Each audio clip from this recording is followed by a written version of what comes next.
Good News Wednesday show. Good News Wednesday's finally here. Let's stand up and give a cheer. Watch the boredom disappear, 'cause Good News Wednesday's here.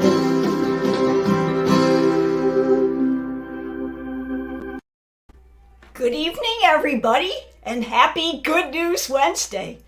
I just get happy when it's Wednesday. I don't know why. This is Karen Donovan, your host, with another episode of Good News Wednesday, brought to you to bring a smile to your face and some fun in your week, and maybe take a little bit of the stress away from everything that's going on right now with the pandemic and the hearings and everything else that's going on in your life. And so why do I do this? Because I started this back just a year ago when the pandemic started, and I thought, you know what, I'm just going to keep on going because I get some good feedback. I make some people happy. We get to share a few things. I learn a whole bunch. It's cool for me to be able to share with you. So tonight we're going to have an exciting show. We're going to have our trivia contest. We're going to have our birthday shout outs. I've got a very important question in our real estate corner tonight that was asked of me just about an hour ago. So that's exciting. This is hot off the press. And we also have a couple other little tidbits along the line and a chance for you to play next week's trivia contest, if you're into that kind of thing. So, without further ado, let me share with you our topic for tonight, which we covered in our Monday morning wake-up call. And of course, if you tune in every week, you hear me talking about our Monday morning blog, which we send out. And then Wednesdays, we kind of cap it off by giving the winner to the trivia contest that we had on Monday, and cool stuff like that. And we talk a little bit about something that will bring some information, some helpful tips. I mean, I have realtors, I have homeowners, I have just people, buyers, sellers that have tuned in, and some strangers now that are logging into the show, which is cool. And I like to cover a couple of things that people might be interested in. So our topic tonight is about making memories. And I took that one step further and I said, how about making memories in your home? Oh, how about that? That's very original, isn't it? So I said, okay, what are some cool things? And I included a blog. It was from actually a fellow realtor, which I thought was really cool. And she had 5 tips about making memories in your home. And, they were cool things like maybe have something where once a month you do something other than watch TV or look at your phone. When you think about your childhood, do you have, like in your childhood, you'd probably think about your house, right? So what about the memories in your house as a child? I mean, everybody has some cool ones. I remember playing board games. I don't know I know they still have board games, but that's kind of novel now. So maybe that's something you want to institute. Maybe get a get together with neighbors, maybe a neighborhood garage sale or a neighborhood block party or something fun. Decorating is a nice thing. We all decorate for special holidays, but what about like offbeat holidays? What about, Flag Day or, I don't know, there's other kind of cool holidays. I know this week is Pizza Week. I don't know how you decorate for Pizza Week, but I'm sure someone could come up with something creative. And then there's music. And I don't know about you, but when I think of music, I think of, my folks putting on the record player and, watching or listening to tunes of some sort. They were into like shows. So I can probably sing every show. or at least part of it. And to go with that, our resident musicologist, Mr. Michael Riccio, chose a couple of songs this week, which we shared on our Monday morning blog, about memories, because everything is kind of related, you know. And the two songs were Elvis with Memories. Memories float in the corner of my mind. That one, it's really a nice mellow kind of a tune. And then the other one that kind of stuck out with me was Miranda Lambert's House That Built Me, and, you know, going back into her childhood home and feeling like if she could just grab the memories that she had when she was a child, she could get back on track.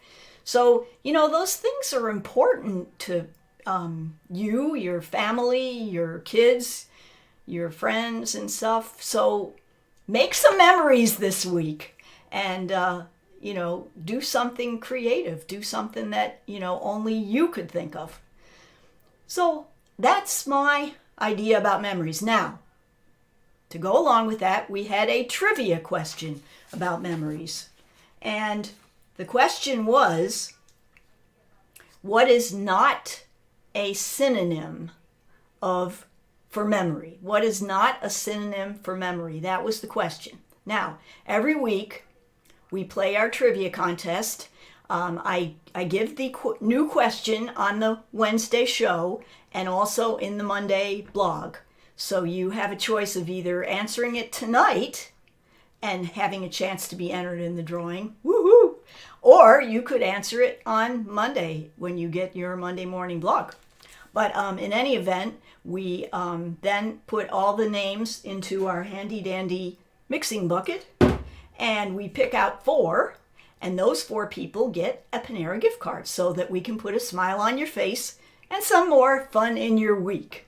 And it's just a little treat, but it's something. And then once a month we play our Pay It Forward Fun Day Monday, where we give away one charity to the grand prize winner, and the person who wins each week gets to choose one person to pick out the charity that we're going to give to for that month. So without further ado, let's go over our trivia question. What is not a synonym for memory? A, recollection. B, amnesia. C, anamnesis. Or D, retention. Okay, so what is not a synonym for, whoops, just have to close that up here. Not a synonym for memory. Recollection, amnesia, anamnesis, or retention. Okay, and if you answered anamnesis, I'm sorry, but you are wrong.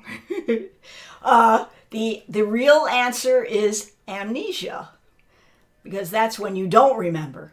Now, somebody said, well, what does anamnesis mean? I have a hard time pronouncing it. It's remembering thought remembrances from a previous existence, if you believe in that kind of thing. Well, it's like deja vu, right? You know, like you're sitting there and you're thinking of something, and all of a sudden you go, ooh, I think I remember that from somewhere before. So that's anamnesis, our little vocabulary question for today. Now we get to pick out our 4 winners. Let's go. These are the 4 people that answered correctly and got put in the bucket. All right, number 1, congratulations to Jonathan Cortez and Sandra Marquardt and Cynthia Burkett, and last but not least, whoops, that one didn't have a name on it, Jennifer Vasquez. All right, congratulations to the 4 of you. Make sure that if you send me your answer, you include your name, your email, and your cell phone so that I can get in touch with you in case you won. And we can make sure to get your Panera gift card to you. So anyway, those are the 4 folks for tonight. Now we have the exciting pleasure of covering our next topic, which is what? Let me see.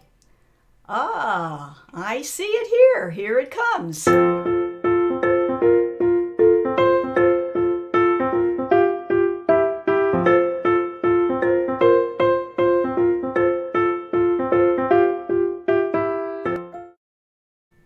All right, so this is the trick. You can throw me a question, all right? Whatever you think you might have an interest in finding out about. It could be something that is a little more tricky. I like those tough ones.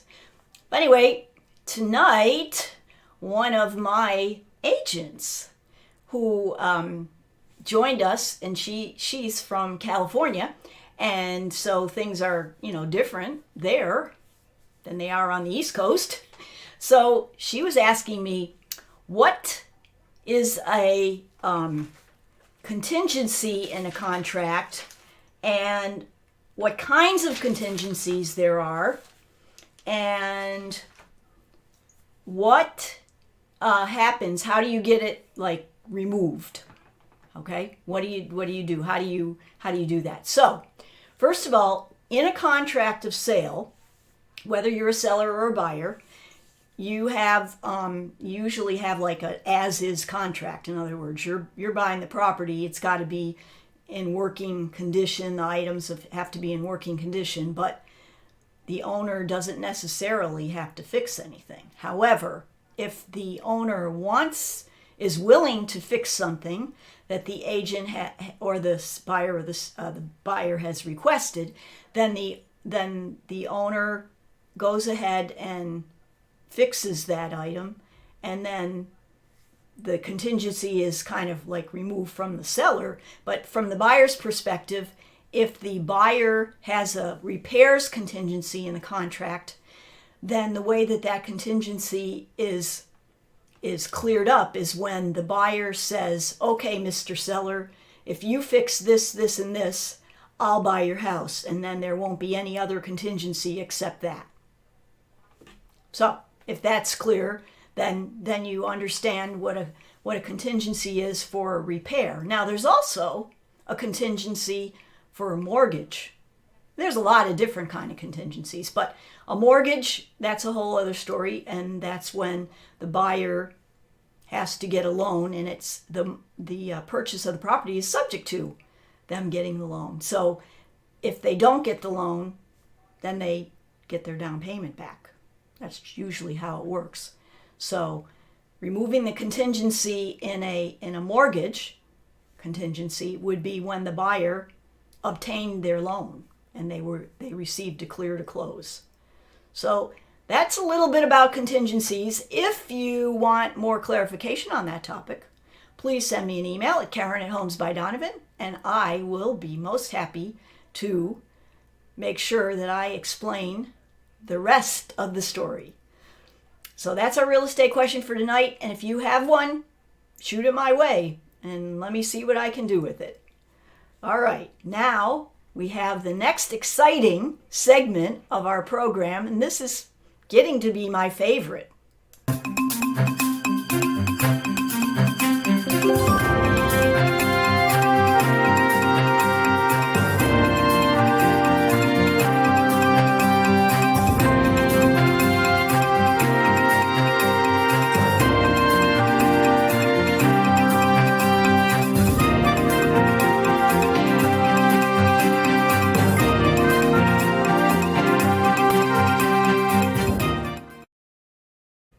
Now, I have neglected to say that in addition to announcing people's birthdays, who have let me know about them, of course, we bake them a birthday cake.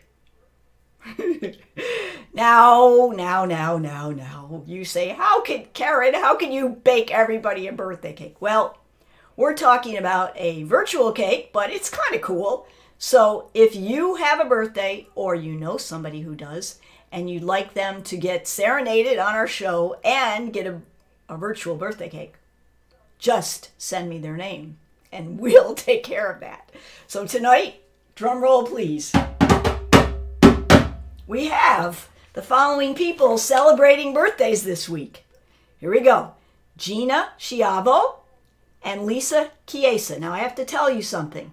Gina and Lisa are sisters. They're not twins, but they were both born on the same day. And that's very cool. Very, very cool. At least I don't think they're twins. Maybe they are. Anyway, then we have Bob Dean, who's also February 11th. Mike Themistokoulos, also February 11th. So that's tomorrow. Wow. Then we got Jeff Blasi on February 12th. Jeff Iskra, 2 Jeffs on the 12th. Then we've got Nicholas Ide on the 13th. Christine Valenkoff on the 15th. Sharon Silvers on the 15th. And Joe Henkoski on the 16th. So, if I missed your birthday, I apologize and let me know about it so I can mark you down for next year. And in the meantime, we'll celebrate it next week because you can never celebrate a birthday too many times. All right, let's get to the song, folks. This is our favorite birthday celebration song to the folks who are celebrating a birthday this week. Here we go.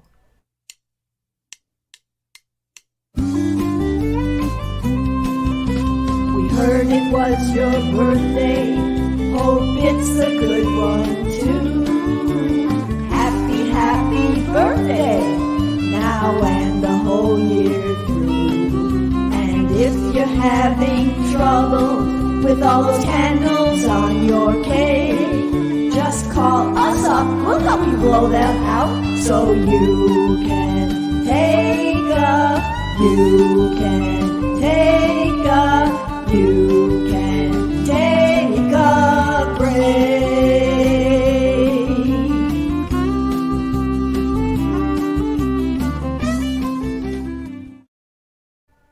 Now, people ask me if we wrote that song. Yes, we did, and we made a little cartoon to go with it. So we're getting ready to write a new one to add to our repertoire. And someone said, wait a minute, it's Valentine's Day on Sunday. And I said, yes, we're supposed to have a Valentine's Day song. And Joe and I are in the middle of writing it, so we may have it ready, and I'll post it on Facebook and YouTube so you can check it out and maybe play it to your favorite Valentine on Sunday if you like it. If you don't like it, just skip it. Okay. Okay. Now we go on to next week's show. We're moving forward, and we've got a new topic. New topic coming up this coming week, and it's I'm not going to say, most of the time I'm pretty positive about, people say, oh, you have such a positive message. Well, this is going to be positive about something negative, if that makes sense. It's about doubt. Some people, they doubt themselves. They don't have any self-confidence. They're worried about, their decisions or what other people say about them. Doubt usually comes with worry. So we're going to be talking a little bit about doubt and how to throw out doubt. There you go. Now, the thing about doubt and a trivia question, that's the question. That's the big question. So I thought about that one, and I thought, well, what kind of a trivia question could we come up with for next week that would be challenging, fun, and it was about doubt. So I'm going to think about it again while we have our intro to our new trivia question.